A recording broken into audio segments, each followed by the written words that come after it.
Fox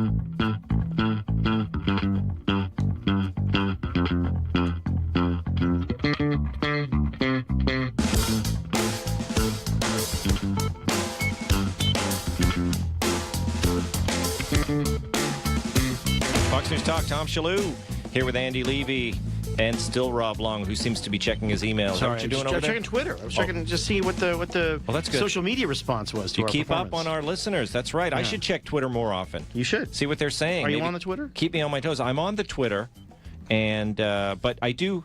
You know what I'm going to do? I'm going to take a caller, Andrea from Salt Lake City. Andrea, you seem to have a different opinion about Democrats than our friend from North Carolina.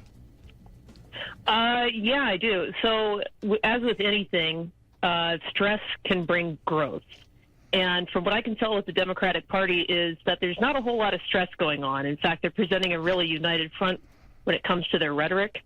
And I think the perfect example that you guys gave immediately following Hillary collapsing at the 9/11 memorial is everyone was on cable news saying she tried to power through. She tried to power through, using those exact words. Yes, that's right. Oh, so you think it's too? They're too on. They're too on. They're all following the talking points too much, you think?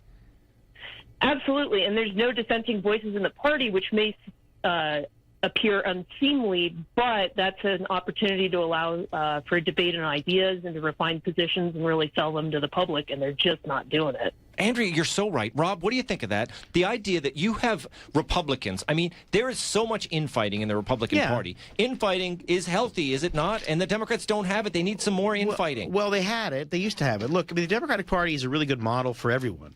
It really is. Like, the history of it is a really good model. In the 60s, the late 60s, all the way up until really 1994, they controlled the House and the Senate, and the direction of the country drifted leftward. Even when Ronald Reagan was president, even when we had conservative presidents and some conservative senators, the Democratic Party got big, big, big. It just got huge, and it was like they were conservative Democrats, they were hawk Democrats, they were Cold Warrior Democrats, they were crackpot left-wing Democrats, they were progressive, and they all fought. You know, that's the old. It's the old joke, I don't belong to an organized party, I'm a Democrat. And they all fought like mad all through. They had bitter primary campaigns, and no one ever thought, oh my God, are they going to ever heal? And they always kind of had this really loose but fractious coalition, and they got.